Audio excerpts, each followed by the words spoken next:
여러분 혹시 우리 친구들 중에 항상 자기 얘기만 하는 사람들이 있을까요? 뭐 친구들의 얘기만 하면 이제 자기 얘기만 계속 하는 거예요. 누구는 시험 망쳐서 막 힘들어 죽겠는데 나 오늘 시험 되게 잘 봤다 하면서 막 호들갑 떨면서 막 다가와요. 그런 친구 있어요? 한개미 그래? 그리고 또는 뭐 나 여자친구랑 남자친구랑 요즘 사이가 너무 좋아서 기분이 너무 좋아. 누구는 모태솔로인데 짜증나 죽겠죠.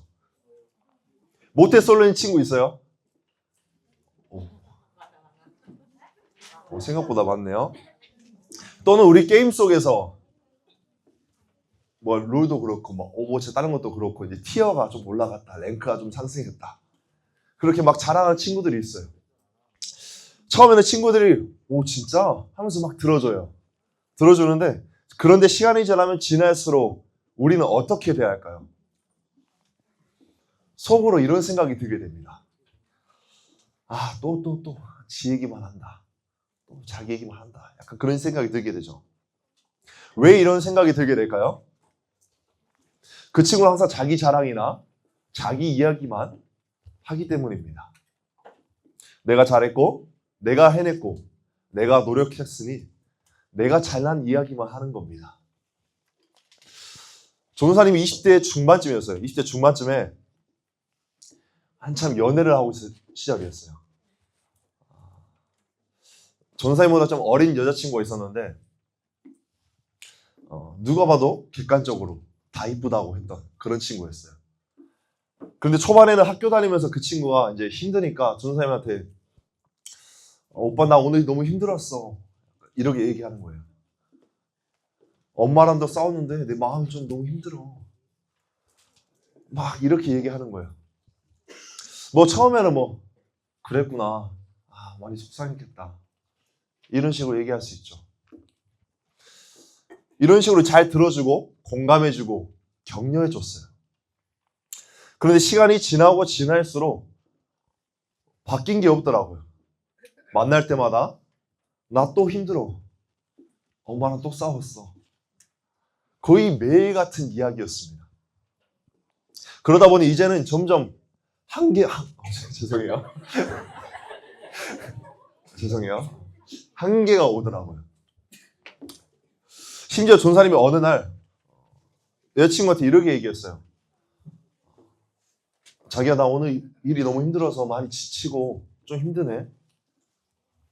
이렇게 얘기하는데 아 그랬어? 하고 바로 근데 나도 모르게 너무 힘들어서 얘기하는데 그 친구가 아 그랬구나 하면서 아 근데 오빠 나도 오늘 또 힘들었어. 이러는 거예요. 또 바로바로 자기 이야기로 넘어가 버린 것이죠. 그러다 보니 이제는 내 이야기를 꺼낸 것조차도 힘들어서 그렇게 지쳐버렸던 시간들이 있었어요. 여러분 이게 사람의 모습입니다. 사람은 자연스럽게 자기 이야기를 꺼내며 살아가게 됩니다. 그런데 오늘 말씀에 등장하는 한 사람은 그 정도가 아니라는 것입니다. 그 정도를 넘어선 사람이었습니다. 이 사람은 그냥 자기 이야기하는 정도가 아니라 세상에서 가장 잘난 사람처럼 자기 이야기만 하는 사람이었습니다. 그 사람이 바로 느부갓네살 왕입니다. 그는 당시 세계에서 가장 강한 나라의 왕이었어요. 엄청난 권력과 부를 가진 사람이었죠. 그래서 그는 이렇게 말하고 답니다. 보아라, 내 능력으로, 내 힘으로 내가 이 큰 바벨론을 세웠다. 아주 그냥 교만에 그렇게 빠져있는 사람이었죠. 우리 다니엘서 4장을 보면은 우리 느부갓네살 왕이 한 꿈을 꾸게 됩니다. 4장 20절을 보시면은 우리 왕께서 보신 그 나무가 자라서 견고하여지고 그 높이는 하늘에 닿았으니 땅 끝에서도 보이겠고. 아멘. 하늘까지 자라는 거대한 나무가 있었고 그 나무는 온 세상을 덮을 만큼 컸다고 합니다. 그런데 하늘에서 명령이 내려오게 됩니다. 그 나무를 베어라.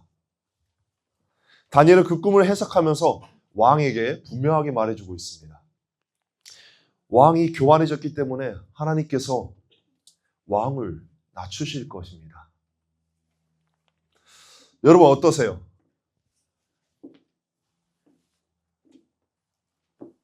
하율아, 너가 이제 왕이라고 생각해봐. 유하율. 왕이라고 생각해봐. 근데 갑자기 다니엘 같은 사람이 너한테 갑자기 왕이시여, 당신이 교만해졌기 때문에 하나님께서 당신을 낮출 것입니다. 이러고 말하면 기분이 어떠겠어요? 내가 왕인데. 안 좋죠? 어떻게 하겠어요?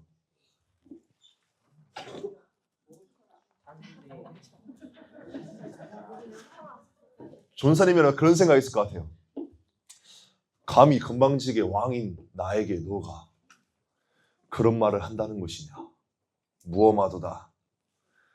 저희를 쳐 죽이거라. 이렇게 하지 않았을까 생각이 듭니다. 죽이는 것까지 너무 심했나요? 이게 인간적인 마음입니다. 이처럼 하나님께서 미리 다니엘을 통해 느부갓네살에게 말해주고 있습니다. 지금 돌아오라. 그런데 느부갓네살은 그 경고를 듣고도 바뀌지 않았습니다. 아니, 듣고도 바뀔 생각조차도 하지 않았습니다. 여전히 자기 중심적으로 살고 여전히 자기 능력을 믿으며 여전히 자기 이야기를 하며 살아가게 됩니다. 그리고 시간이 흐른 어느 날 그 일이 실제로 일어나게 됩니다. 다니엘서 4장 29절을 보시면 12달이 지난 후에 내가 바벨론 왕궁 지붕에서 거닐세. 느부갓네살 왕이 왕궁 옥상을 거닐고 있었습니다. 테라스나 정원 같은 곳이었겠죠. 그리고 그 위에서 바벨론 도시를 내려다봅니다. 여러분 롯데타워 올라가 봤어요? 올라가 봤어요? 올라가 보셨어요? 보기만 했어. 그 롯데월드에서 바라보기만 했어.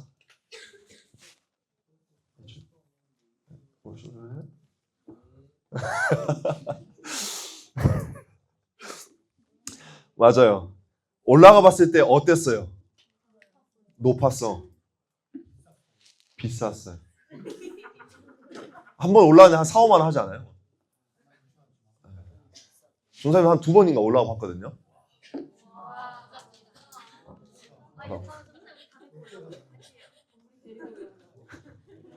죄송해요. 종사님 안 가봤어요?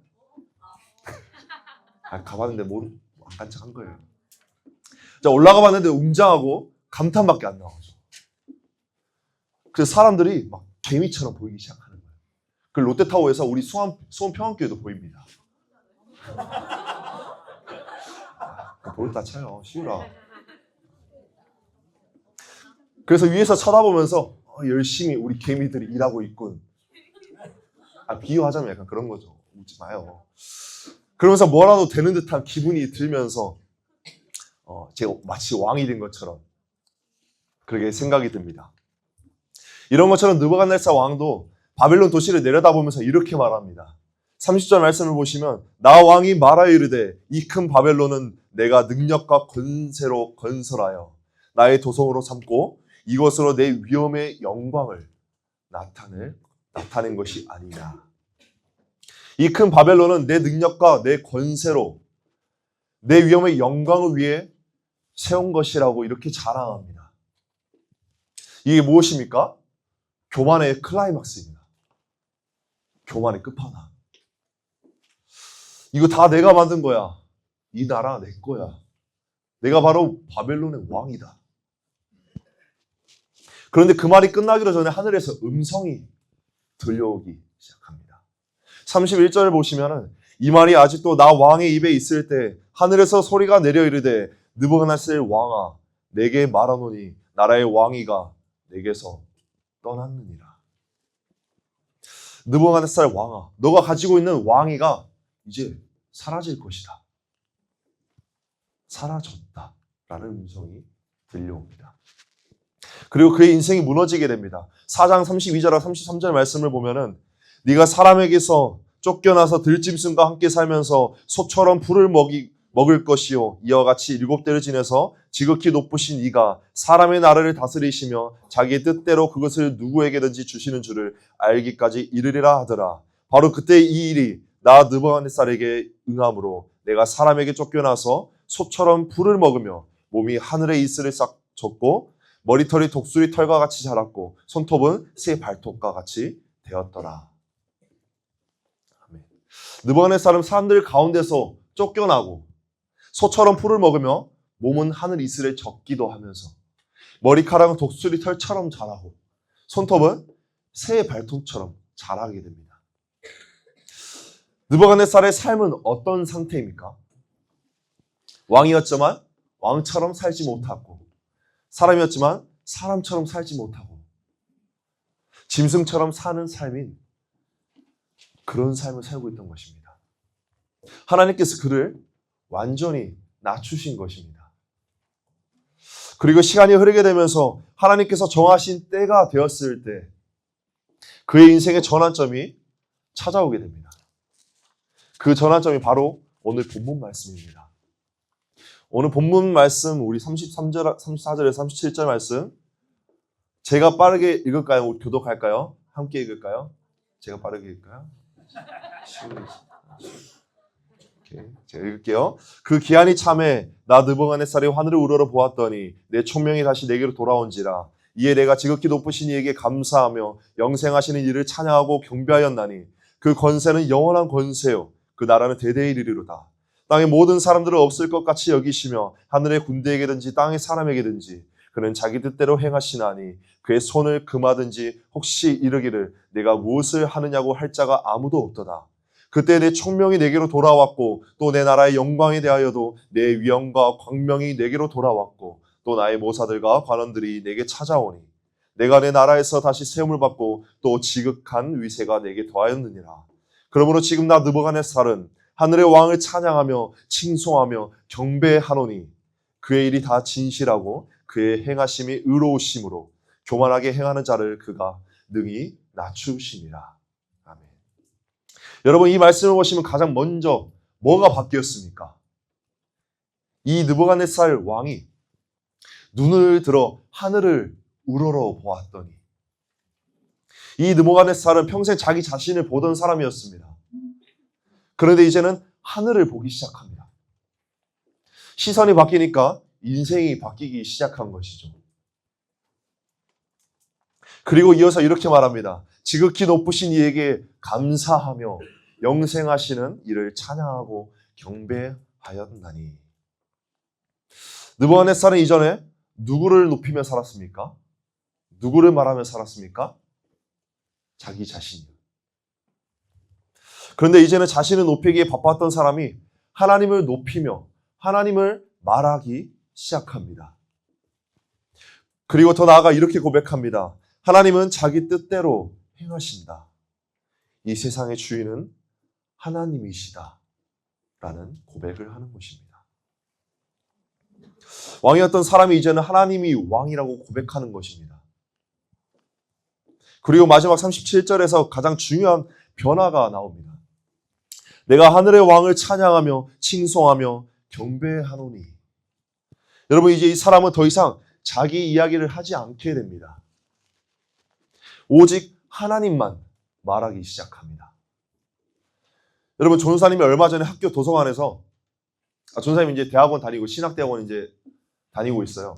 그래서 도서관에서 이제 설교를 쓰고 있는데 우리 청소년부 친구 중 한 명한테 연락을 받게 되었어요.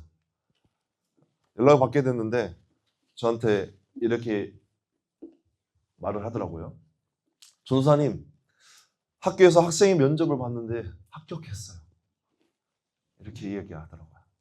그래서 전도사님이 너 혼자만 지원한 거야? 라고 이렇게 장난쳤어요. 장난쳤는데 아니 엄청 많았다고 하면서 승질을 내더라고요. 뭐, 누구랑 얘기 안 했는데 스스로 밝히네. 그래서 또 장난치고 싶은 마음에 그런데 어떻게 너가 된 거지? 이렇게 물었어요. 그랬더니 이 친구가 이렇게 말을 하는 거예요. 제가 훌륭하니까요.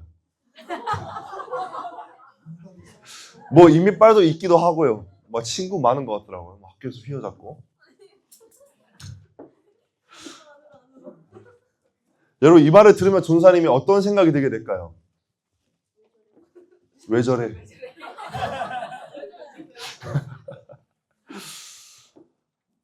느부갓네살에 대한 설교를 쓰고 있는데 마치 이 친구가 진짜 느부갓네살 왕인 것 같았어요. 교만 덩어리. 교만. 그래서 여기서 이제 시우리인 걸 밝히려고 했는데 알아서 밝혀줘서. 그래서 시우리한테 이번 주 설교 예화를 써도 괜찮은지 물어봤죠.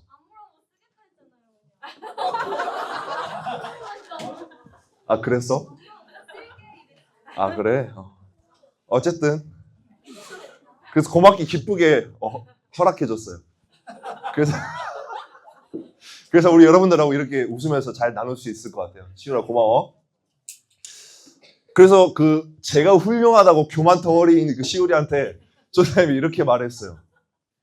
너가 훌륭해서 된 게 아니야. 너를 훌륭하게 하나님께서 만들어 주시기 때문에 너가 된 거야. 라고 이렇게 말해줬습니다. 여러분 이게 바로 우리의 모습입니다. 시우리의 모습입니다. 느부갓네살만 그런 게 아닙니다. 느부갓네살한테만 뭐라 할 게 아닙니다. 우리도 똑같다고 말해주고 있습니다. 조금만 잘 되면 내가 해서 된 거야. 조금만 인정받으면 내가 잘나서 그런 거야. 사람은 결국 자기가 중요하게 생각하는 것을 자연스럽게 말하며 살아가게 됩니다. 느부갓네살은 자기 이야기만 하던 사람이었지만 이제는 하나님을 말하는 사람이었습니다. 하나님은 자기 뜻대로 행하신다. 이 세상의 구원은 하나님이시다. 이런 고백을 하게 됩니다. 우리 은석이 반주 한번 해줘. 반주 한번 해줘요. 사랑하는 우리 청소년부 친구들, 우리는 어떤 이야기를 하며 어떤 말을 하며 살아가고 있습니까? 내 이야기입니까? 아니면 하나님 이야기입니까? 학교에서, 친구들 사이에서, 가정에서 내 이름을 높이며 사는 사람이 아니라 하나님의 이름을 높이며 말하며 살아가는 사람이 되기를 바랍니다. 여러분 하나님은 이런 분이세요. 왕이었던 사람도 낮추시고 주님을 바라보며 주님을 말하며 주님을 찬양할 수 있게 만드시는 분이세요. 이게 하나님의 매력입니다. 우리 친구들도 우리 하나님의 매력에 빠져서 한번 살아보십시오. 그래서 우리의 삶 속에서 누군가가 제 예수쟁이야 라고 한다면 기분 나빠하는 것이 아니라 감사히 받아보시기 바랍니다. 사람이 보기에 예수쟁이라는 말이 안 좋은 것처럼 들릴지라도 주님이 보시기에는 심히 듣기 좋은 말이라는 것입니다. 저 친구는 하나님 이야기를 하는 사람이야. 하나님 매력에 빠져 사는 사람이야. 라는 말을 들으며 살아가는 우리 청소년부 친구들이 되기를 간절히 소망합니다.